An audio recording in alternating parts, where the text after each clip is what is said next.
And we are live on LinkedIn at the Lost and Found by the Streetlight.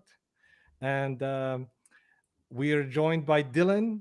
Uh, Dylan, how do you say your last name, by the way? I should have It's asked you. Blaha. It's Blaha. phonetic. Yeah. Okay. So Dylan Blaha. And Dylan, you're running for the Illinois District 13. Is that how you say it? Yep. Yeah. It's the 13th district. It's kind of in central Illinois. It goes from Champaign-Urbana to Springfield all the way towards East St. Louis. Awesome. Awesome. So welcome. Thank you for taking the time. This is awesome to have you here. Yeah. Thanks for Why having me. are you interested in politics? What got you into this? Um, Tell us your origin story.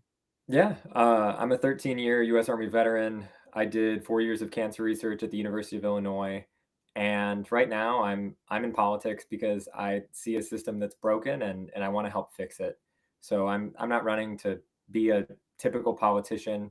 I never had aspirations to get into politics and have lots of power. I just feel like American policies aren't working for working people.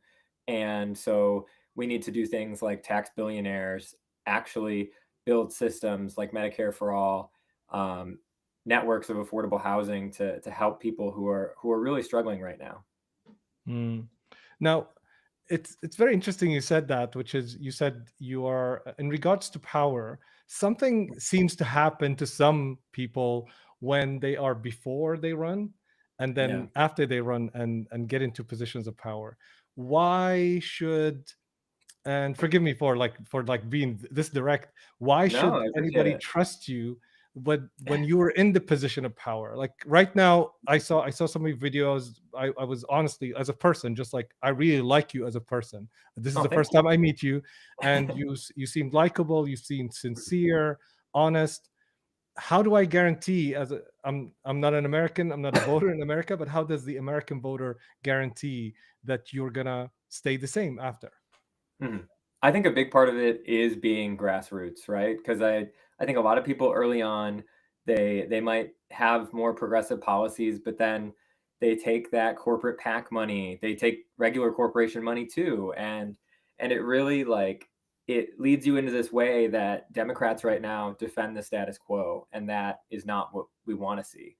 I think that it was especially really disappointing to me what happened the other day as far as the 8 senators, and 6 representatives that caved Mm. on the shutdown, and really made it the 43-day shutdown completely meaningless in a lot of ways. But um, it's one of those things where I tell people I'm running because I want to build a strong Democratic Party that gets back to the way it used to be, when FDR, had the Great New Deal, and um, I mean this is or the New Deal, because like it's one of those things that people cannot sustain themselves on this. Democrats warned about health insurance premiums increasing, and it was probably the strongest messaging they've had since Donald Trump took office, and they wasted that too. But um, like it's a very frightening time to be a working class American, and I just but getting back to the money part, I do think that Mhm. that's part of it, right? I don't take APAC money, I don't take any foreign lobby money, I don't take corporate PAC money, I don't take corporate money at all, and I hope that that helps people trust me. But a lot of it still is, words only go so far, and eventually people I'll be judged by my votes and my actions. There is something, thank you for that answer. There's something about whenever I am discussing with people on LinkedIn, there is this, and I really don't understand it. There's this fear like the Mm. government is somehow, to give government any power is like seen as like, the path to corruption. Yeah. um, while we have a political class that is corrupted with money interests. And it's not like corporations are not corrupt themselves. Like if you worked Mhm. at any corporation, you will see it's a human organization, right? It's not Yeah. because it's a corporation, it's a human organization. People have politics and stuff. Where Mhm. do you, I mean, do you know where it comes from? Because I struggle with it. I struggle to understand. It's like, especially when I talk to professionals, it's like, you work in a corporation, you know that this is not an Mhm. uncorruptible thing. But why do they Yeah. believe that business is uncorruptible and somehow politics is corruptible? Do you have your hand on this? at all? I was thinking about this yesterday, actually. It's funny you bring it up. I kind of had a moment where I said, is it just a human nature to eventually succumb to too much power? I mean, I don't know. I do think it's kind of an existential philosophical question, but I do think the way that we guard against that is by having checks and balances in place, to hold these people accountable. If if politicians were mainly getting money from their district and they were mainly actually tied in with their district, they would be more accountable to them. You see why even people like Marjorie Taylor Greene have switched their position on things, and it's because Mm, she gets a lot more money from grassroots. She's kind of a grassroots Republican, I guess. Like she gets a lot more money from individuals than most Republicans do. mm, So I I think that that has to be part of it because some people, I don't think that Democrats are inherently bad people, like as like the establishment. I just think that for a lot of them, they either don't understand how other people actually live, or they just aren't willing to risk their career to stick their neck out for them. mm. Yeah, I think the way I kind of started to think about it is that even in companies that are run well, you have governance, right? I mean, Mhm. the word, Yep. but it seems why do Americans like fear the word government? Is there some, because you're talking to your constituents, you're talking to people. Yeah. That's what I'm asking. Like, I'm not necessarily asking about why, let's say, America, but Mhm. mostly like when you talk to people, what do they tell you about that? What are the people that you talk to every day tell you about their fears? Mhm. And do they because I have this theory, which is what we see online is not Mhm. necessarily reflective of Yeah. the Americans, like the real American people. Mhm. But by definition, the people online are like a segment of the American people, Mhm. and by definition as well, the people who are the loudest online, not necessarily are like it's Mhm. skewed somehow. So It is. you have the chance to talk to, because that's part of, I mean, your grassroots movement. Mhm. So what do you feel like? Where do you see the differences and in those kind of views about America and about the government and let's say Mhm. corporate power? I think for a lot of people, they just don't feel like anyone in Washington really represents them anymore. And, a lot of people, especially younger people, like, I'm 32, younger people around my age or a little bit younger, they wish that they didn't have to pay attention to politics, but they finally feel like they have to because it impacts their life. But yeah, I think a lot of people have lost hope.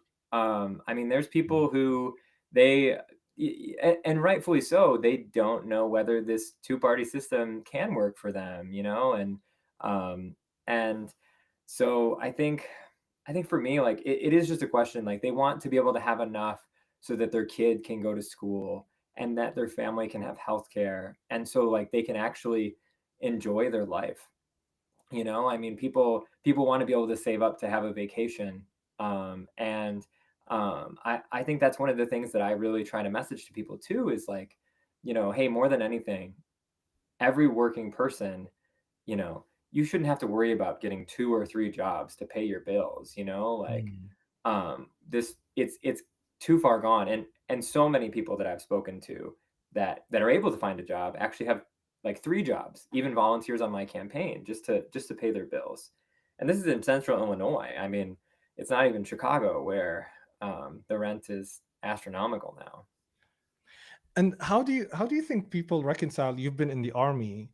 Mhm. How do people reconcile? Because the army is a government organization, isn't it Yep. not? Like, uh, but a lot of people see it in reverence. Mhm. Uh, is it because of what they serve? Is it because like they assume that the government or the people in the government, they think, let's say, these are the politician and they serve Mhm. something else, whereas the army serves, let's say, the American people, or the perception is like, what was your experience? Do you see, let's say, more respect for you being, someone who served in the army? They don't doubt your intentions. What do you Mhm. feel like around that? Yeah, I mean, I think people know that I was willing to put my life on the line for the American people, and I think that's something that at least, up until recently was seen as being very honorable. I do think it's hard now because I've gone to drill in late October, and with everything that ICE is doing in Chicago, they see me in a uniform and think that I'm ICE. And Oh wow. yeah, which has definitely gone another way. But yeah, I mean, most of my career, I've kind of joked that like, if I say that I'm a veteran, most people say thank you for your service. They're very appreciative. Obviously, some people are anti-military, and I totally get it, because U.S. military imperialism. But for a lot of people, like the Army is a great jobs program, the military in general, right? Like, I mean, I couldn't afford to go to college, and going in the military helped me do that. It helped me like forge a different path. And but I do joke that being a politician, immediately 50% of the country doesn't like you. So that's definitely been interesting. Yeah. Do you find I find actually like people like Bernie Sanders, people like AOC Mm, are interesting in that sense in the American politics, in the sense that you can disagree with their positions, but to a certain extent, like Bernie Sanders is seen as an honest senator. yeah. Around, Hmm. like I think there was one survey, I don't remember, but one poll, like he's one of the most liked politicians Hmm. Yeah, around. exactly. So I think this party lines works, I think, more online, and considering, let's say, the town halls, that when Hmm. the Republicans went to town halls, you could Hmm. see the Back in the day. backlash. So Hmm. it strikes me that Americans are far more aware and Hmm. far more kind of connected, and far more anti, I would say. We try to People try to say, well, the Trump, half of the country voted for him. I don't think. Do you think that's real? Like, do people have those lines? Like, there must be people that vote just Republican or Democrats, whatever. But Yeah. uh, is it more fluid on the ground? What do you see? I do think a lot of people stayed out of this last election, mainly because of a lack of like progressive policies from the Harris campaign. And it's something that's hard because, yeah, I mean, there's a decent amount of people that still do identify as maybe independent or swing voters, and the thing that really upset them was the Democrats in power, Biden and that administration, kind of saying, "Oh, the economy's fine. Don't worry. The GDP is looking great," and it really wasn't speaking to the fact that like people were really struggling, and so even though Trump was not great for the economy, they elected him back in for that reason. But I think at the same point, it was a lack of like the Democrats didn't offer a good message, a good set of policies in place. I mean, I think in 2028, in order to win, we need a president that's running for Medicare for all. Hmm. I mean, Oh wow. um, and I mean, I do believe that, and because I think it's one of the policies that we're closest, one of the progressive policies we're closest to getting, but also with the unwavering support to Israel, I mean that made a lot of people stay home as well. Now, when you run, because it's not my expertise, but when you run, let's say, to for your district, what Mhm, does it what are the, let's say, the tasks, like when you arrive, let's say, to Washington? How are mhm, you, let's say, working for your district? What are the things that are expected from you? Because some of the policies that you have are mostly, let's say, America, like impact America in general. mhm. So Yeah. where does, let's say, the more local work, Mhm. of part of your work, and where does, like, the more, like, national part of your work go? Yeah, I know there is kind of a weird bleed, right? Because you represent your district, but you also are a federal figure that can influence national policy. Um, I think healthcare is one that both benefits my district and universal healthcare and the Mm. rest of the nation because we have 17% poverty in our district. I think especially 17%. Wow. Yeah, it's very high, and there's a lot of people that are just above it that are making 15, 16, $17 an hour. But when you have a family with two kids, it just doesn't cut it. Hmm. So with that, I think building affordable housing is something that's very important to this district itself, because right now we have enough housing to house everyone that's currently unhoused, but it's an Airbnb or it's owned by private equity, and um, so that's really important to me. And then honestly, I mean, and the rest of the district. And with that, I live in Champaign-Urbana. We have good public transportation here, but in most of the district, we don't. We need to invest in a lot of public transportation, whether that's Mm. buses, rail, ideally high-speed rail. And I mean, if we're going to eventually transition to electric vehicles, we need to actually build out the infrastructure to be able to do it. It's just, um, I think sometimes a lot of people, especially establishment folks, they like to think in the realm of what's plausible rather than thinking in the realm of what's possible. Yeah, what is it about that? Like, why is America, who's it's always like, the country that is where almost everyone dreams to go, like Hmm. it's the aspirations of America that kind of sets the path.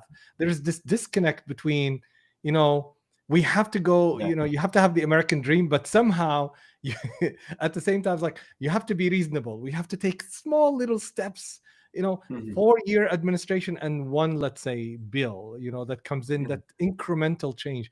What is that all about? Like, Yeah, I do think part of that is money in politics and the fact mhm. that corporations and billionaires have a lot of influence, and lobbyists. I mean, they have a lot of influence on legislation. And so any progressive bill that there's been, whether it's the Affordable Care Act, which was still an amazing accomplishment for its time, it was whittled down along the way. The Biden infrastructure bill was whittled down along the way. And a lot of that was because of the centrist Democrats that are very aligned with corporations. And so I do think, like, we need to move aggressively. If the Trump administration has showed us anything, it's that the government can be very responsive. And we need to move that quickly, but in the way of good. Mm. Here's your free healthcare. Um, let's increase those corporate tax rates and make sure that we close those tax loopholes. Things that we can really effectuate change in a hurry. Nice. So I have some questions from the Yeah. LinkedIn chat, so we Oh, can. nice. Um, so there is this question: what concrete plan policies will you champion to restore the American dream? That's interesting. No, I like that. Honestly, I think a big one is fighting for workers' rights and union rights right now. So things like the PRO Act, overturning the Taft-Hartley Act, which really restricted collective bargaining rights for unions. Mm. Because right now, it's it's a fight back not just against Donald Trump, but against oligarchy. Another one that I'm very passionate about. I've spoken up for many of our for our immigrant communities, for our LGBTQ plus community, and so making sure that we solidify protections for those communities, that we increase pathways to citizenship. Like, those are things that are very important to get on the front docket, and making sure that we tax corporations and billionaires and get that money back to the people. And some logistical things. Are you running against a Democrat? Like, is there like a primary first? What's your pathway towards, let's say, taking your seat? Yep. So I'm running against the Democrat. She is an incumbent, so it's like a 60-40 blue district. And I voted for Nikki Budzinski before I knew everything about her, and then she voted for the Lake and Riley Act in early 2025, and I was like, why would she do that? Only 10 Democrats voted for the Lake and Riley Act, which, for those that don't know, that allowed ICE to take people that are accused of a crime rather than just those that are convicted of a crime. Oh, wow. Then she voted to thank ICE. She's voted against our trans community. She takes money from APAC, and will not support the Block the Bombs Act. So I mean, those are all things that really push me to run. I also believe that a lot of it is to fight back against corporate influence in politics. But with that, we need to stand up for human rights. We need to stand up for civil rights, and we can't give any more ground. We can't lose the narrative on every issue and just capitulate to right wing framing. But yeah, so the primary is March 17th, and then the general election is 3 November of next Nice. year. So is there anything that good that she did? Because like everything that you're saying is like bad, really, really bad.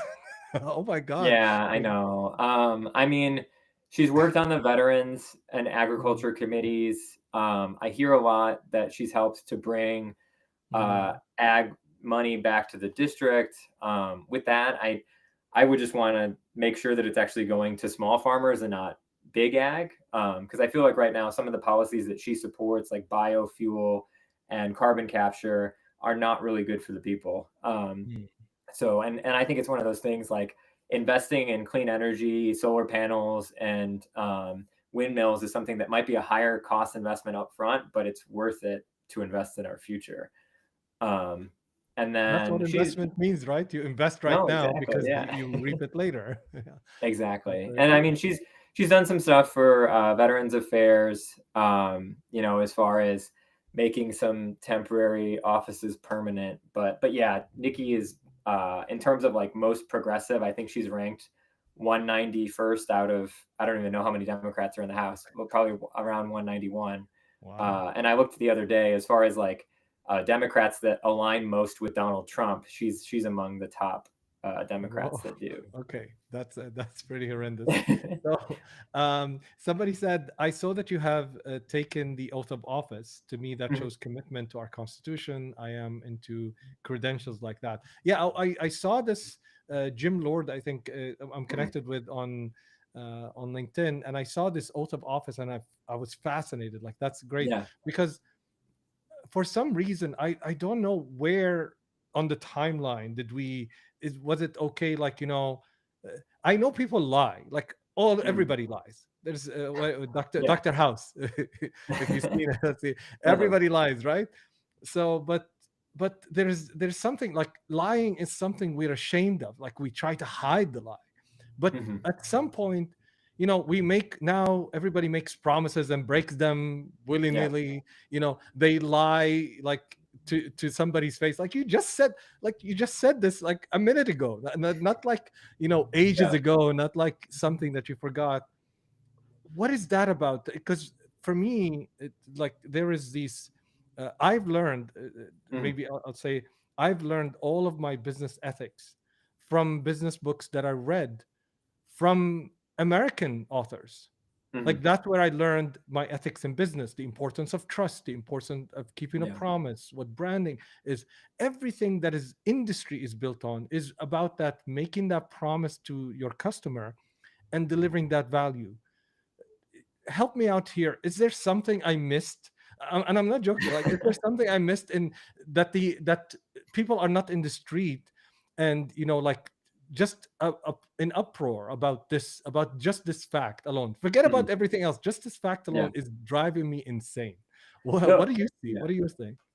Yeah, it's crazy because to me, I mean, something that, you know, the Army values, they have this acronym that spells out leadership, and in there, the I stands for integrity.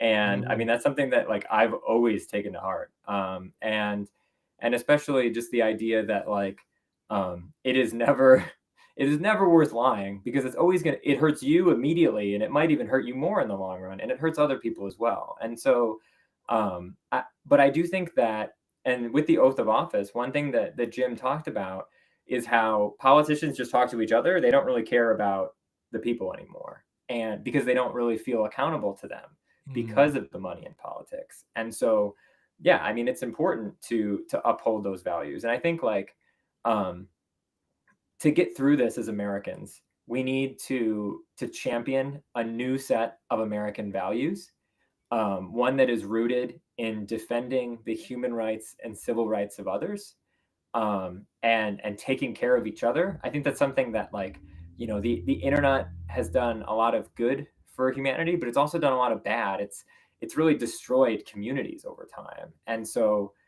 that's one of the things that we're trying to do throughout this campaign and in the future is just like help build community again, and make people feel like they have a representative in office that actually represents them. mm. When you took the how did you find out about the oath of office, and like why did Hmm. you what attracted you about taking it?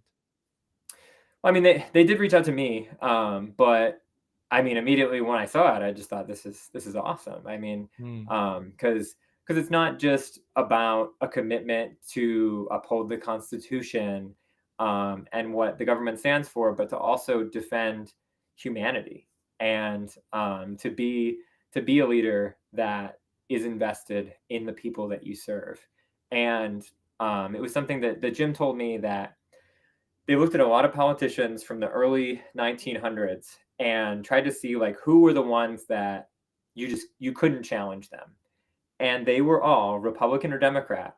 They were very invested in their community, and they knew what people were going through, and their legislation was built to help them in those communities. And so it is something that is important. Like, we're trying to figure out, long term, how do we not Mm. only just have in-person town halls, but enough virtual town halls that we feel like we're not just hearing to the people that yell the loudest, but we're hearing from everyone.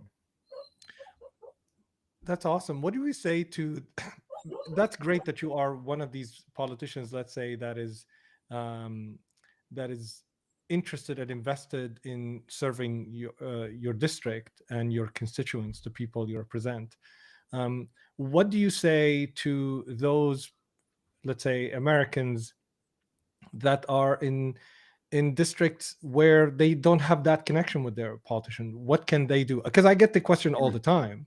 Yeah. You're someone now who's on the ground, active and moving. What would you say is possible there? Because their politicians Yeah. are not showing up even to town halls. Uh, Hmm. I mean, maybe No, exactly. they can call. What sort of pressure uh, that, let's say, you think that the Americans need to do to pressure the politicians to deliver, to pressure them to, let's say, stop taking corporate back money or leave and give the place to somebody else who's willing to serve the American people? I think it's important to sometimes run for office. I do think that that's a big one, especially at the city, the local, the county level, and even the state level as well. Like, those are all places where you can start to really fight back. And I mean, ultimately, like, I'm running at the federal level to impeach Donald Trump and hopefully bring a progressive future for America. But most of the fighting against authoritarianism right now is at those state and local levels. And because there's a lot of people who are now emboldened, far right people who are running for office. And so, like, that's one way to obviously like fight for your community and hopefully get the ear of your local politician. And I would just say, like, organize as best you can, because alone we're one person. But you look at and no King's Day in October, like, it's not a perfect thing, right? But I mean, it shows that people are mad, people are angry about what's going on, and and they want their leaders to do something about it. But um, it sometimes, the one thing, I was one of the two National Guard soldiers that spoke out against the Trump administration and said I would not deploy against my community. Um, I the whole time I've just kind of thought, like, it's crazy that it had to be me. I didn't think when I was doing this, I'm the first person to do this. I just felt the desire to speak out and hopefully reach people across the military. But, like, sometimes I think people need to realize that if you don't step up, nobody will. And the only person you could really blame is yourself for not trying. Hmm. Sometimes it does require, let's say, you to step up. I love that. Yeah. Who's that? Oh, this is Itzy. Yeah, she's very pushy right now. Oh, thank you. Yeah, Yeah, nice to feel meet free. We're dog friendly show, so and cat friendly. I have my cats, but now they've eaten you. and they don't like me anymore. That's it. They will like me when they're hungry. Yeah. Yeah. Right. This is very interesting because there is this thing that I think, I don't know if I'm right about this, but there is this thing in the American culture about the individual. That Mhm. the celebrating the individual, pull yourself by your bootstraps, No, yeah. building your own wealth and all of that. Um, it kind of pushes people, like, if you can't make it alone, it kind of pushes the mentality, this toxic individuality, I call it. Yeah. If you can't make it alone, if you can't do it alone, somehow it's weakness. Whereas truly anything that's worth doing was done collectively. even Yeah. these big innovations companies, you know, I'm sure in the military, like I watch a lot of military shows. I wasn't in the military, but a lot of it is about, you know, leadership, sacrifice. It's about the others, not leaving anybody behind. No, um, exactly. so it seems like that is part of I think the combination. I think Bernie Sanders talks a little bit about that. It's about, you know, nurturing that again in the American people, that together, and like you said, the No King's Day is Hmm. part of that, where, you know, Yeah. together we have power. Maybe alone you're not going to be able to do much unless you step into a position of leadership, but even you, to succeed, you have to kind of rally your community. So you have to, your win is together, it's not on your Yeah. own.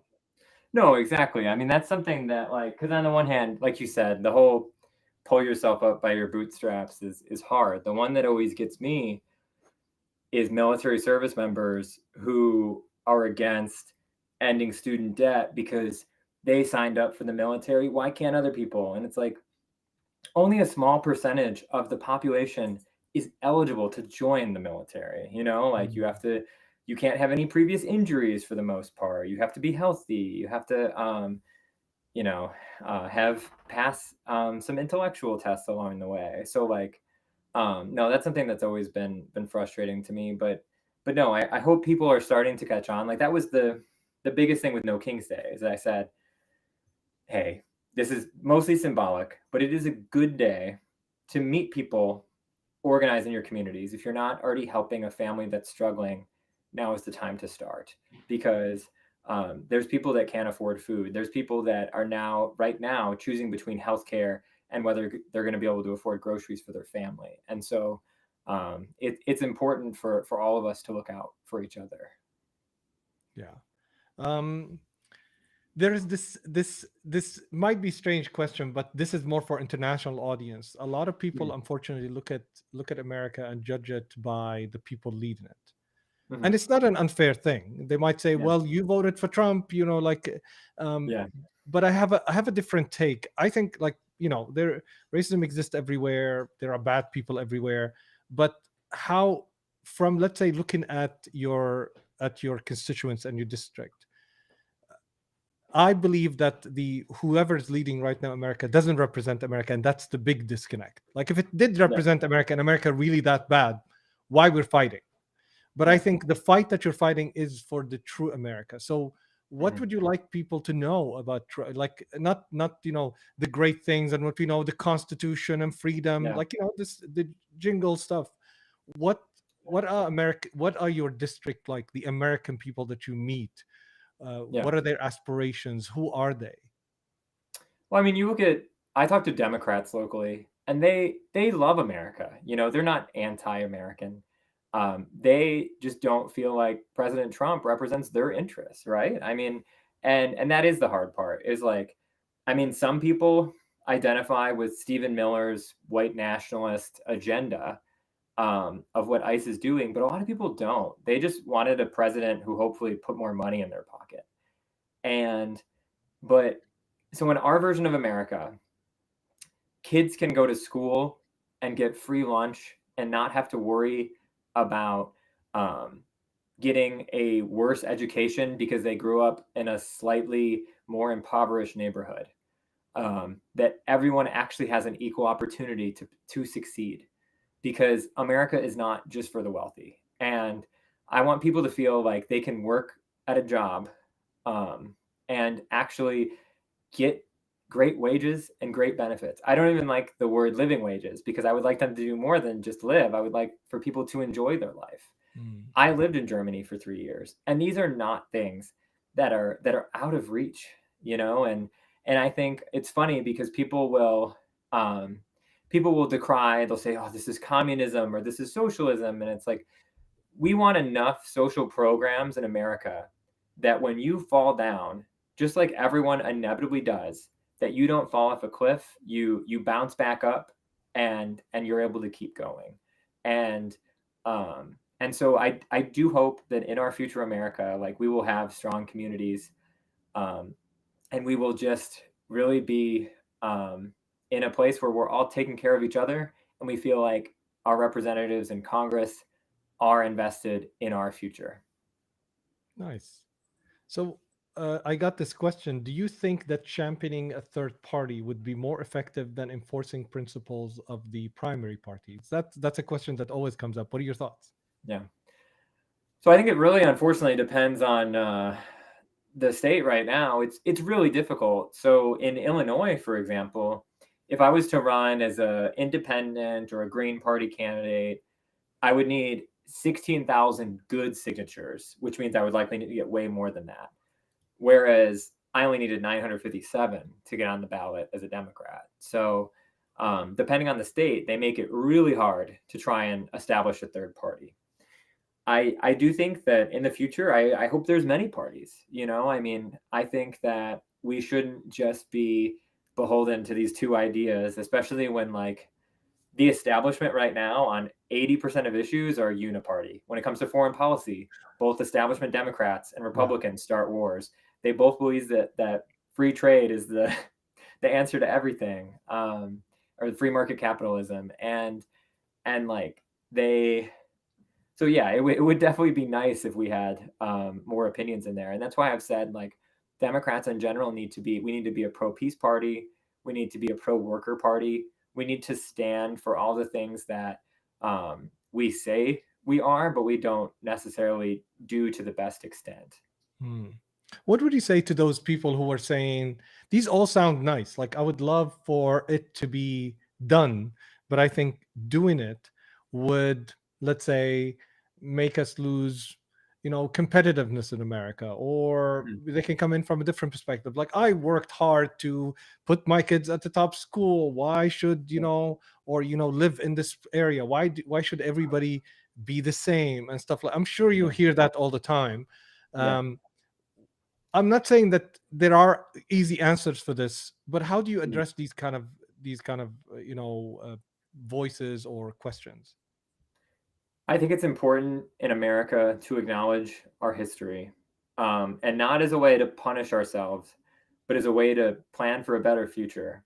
And with Mm, that, we need to acknowledge that there are systemic inequalities in America, and that a lot of 90% of people that are wealthy are that way because their parents were, and 90% of people that are in a classified as poor or impoverished are that way because their parents were.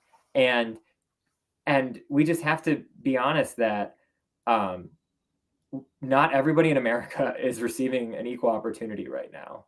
I was at a local meeting in Springfield a couple weeks ago with members, like a bunch of members from different parts of our Black communities in Springfield, and it is very the wealth inequality in Springfield is horrible, mm, between white and Black people, and it's something that if we don't acknowledge that, one of the leaders said to me that it's not a matter of earning trust back because it was never there to begin with.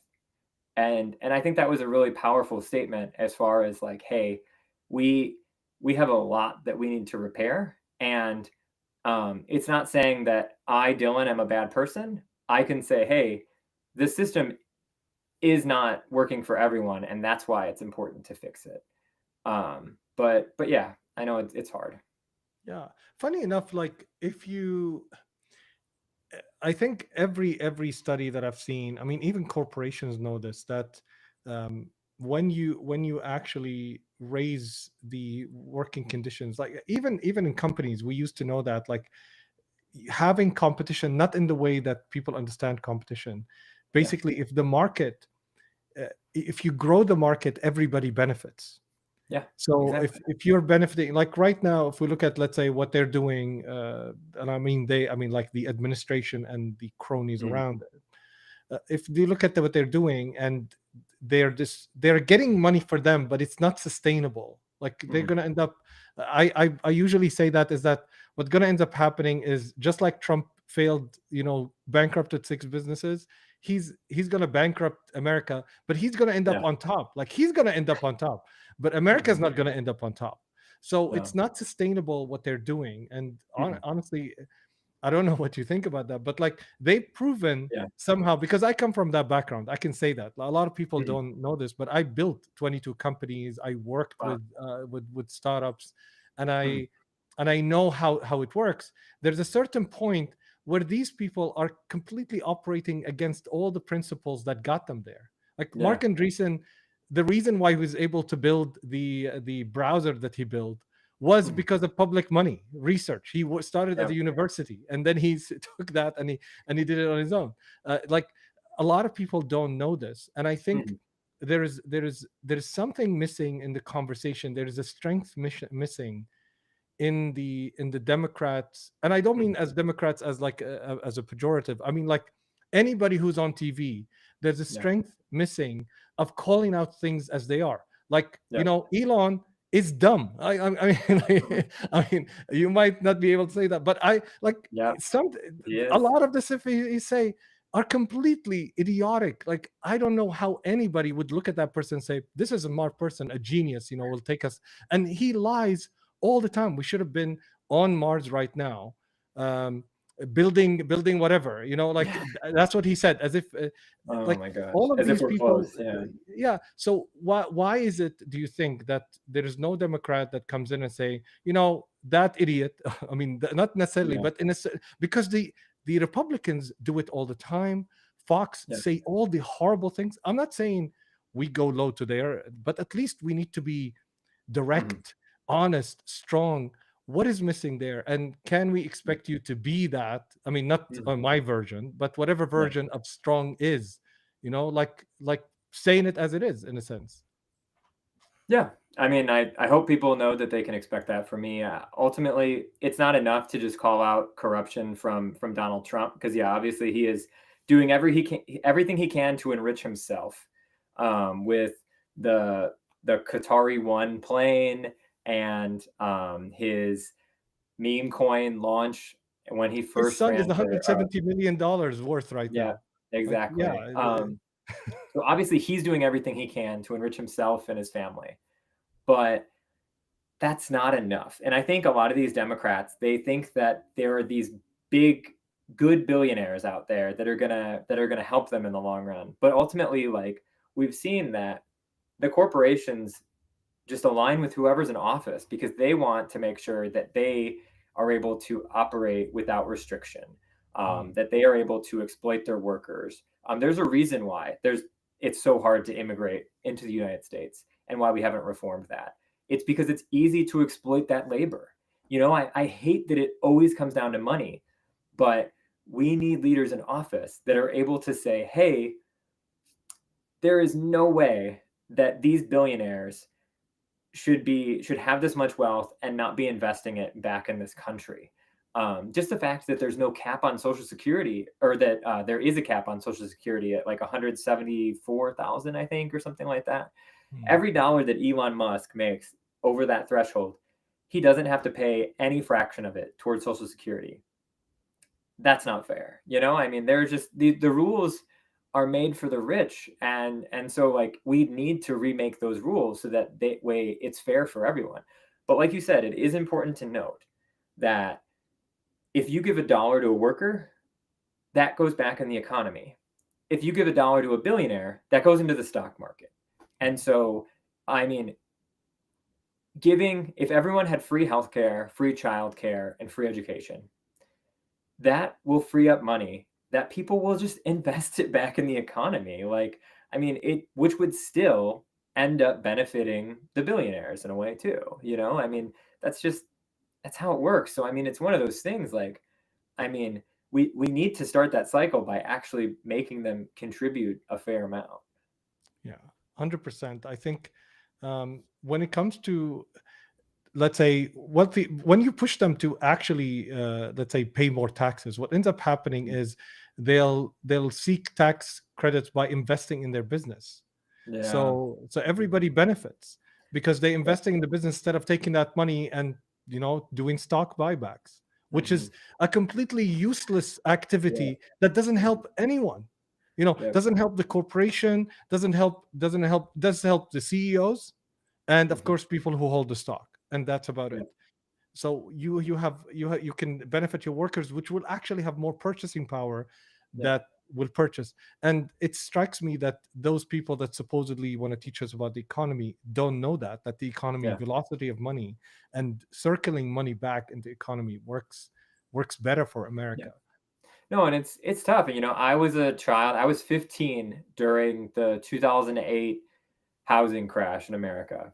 Hmm. And I mean, that completely, my parents were working class. My dad's an engineer, my stepmom's a teacher. And it just completely screwed them over. I mean, it was to the point that they were like, well, we can't, like, are we ever going to be able to sell this house?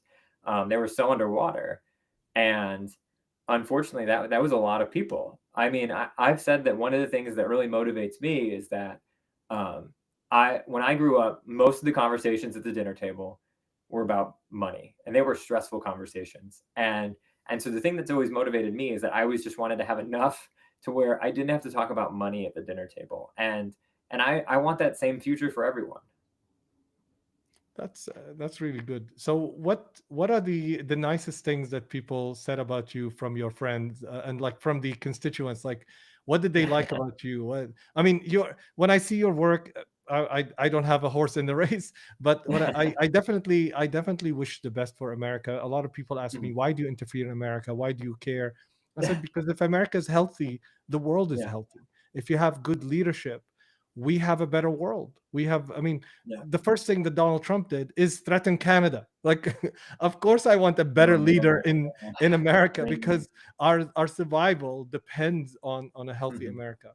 So, Yeah, what are people like celebrating or enjoying? Let's move a little bit away yeah. from the darkness of of those people, but let's open that up. Yeah, I think a lot of my friends would say that I care a lot about people and I just want to help them. So I think to them, I mean, they're just glad that I'm doing this and they're Mm. excited that, it's gaining traction because they know that I always care about people. And so I mean that's why when I tell people I got into this because I just want to make, this country a place that people can enjoy. I want to be proud to be an American again.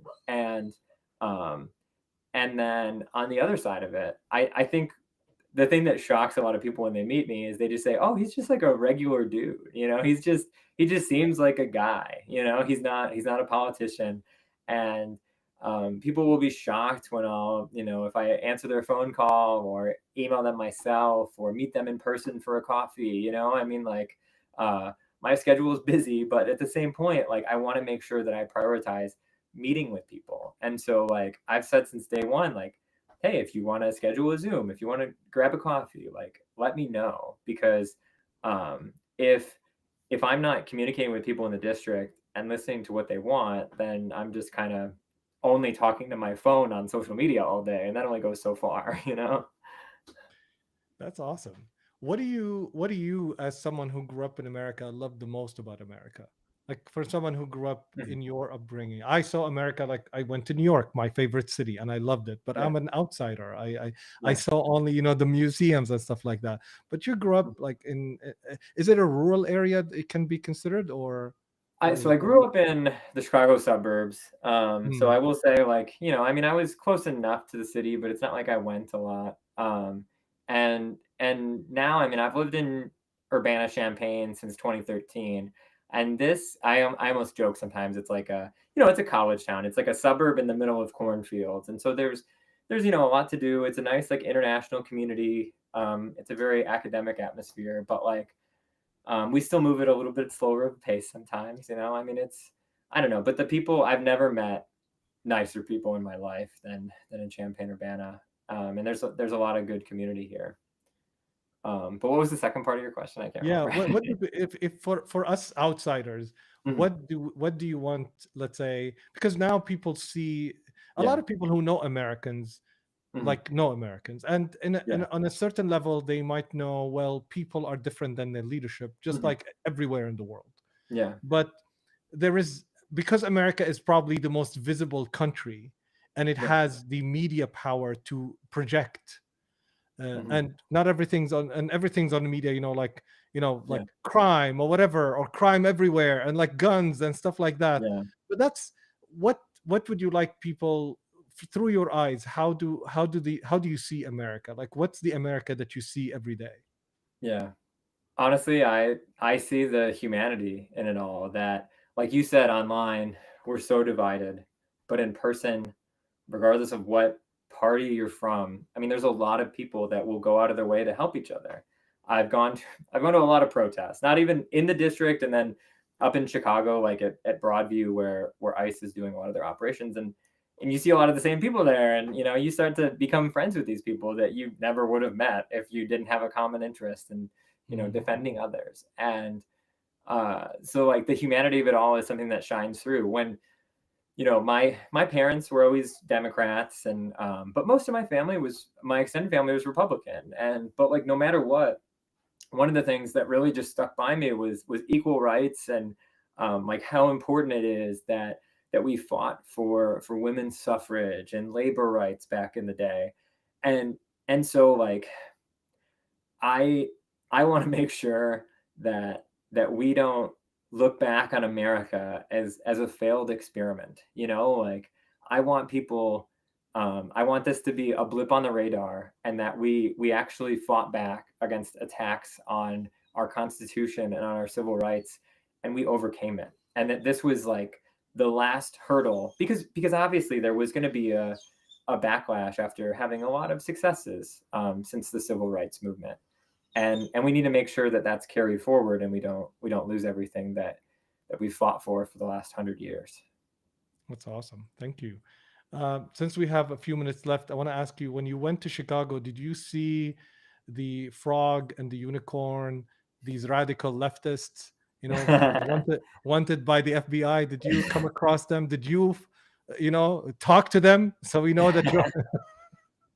I have, yeah. The frog was dancing to music on the street corner when I was there, and no, there's so many. Especially, I joke a lot that it's like clergy, journalists, and police that are most of the people there. I mean, and then concerned community members. But like, there's a lot of, and I went to Catholic school, but I don't consider myself religious. But like, I love the community that, and like the that some of these people of faith have been stepping up and saying, hey, like, stop ripping these people from our community. Like, Hmm, I think, like, especially a lot of the Presbyterian churches in Illinois have done a great job of at least stepping up and going to these protests, and helping to run food drives and stuff like that.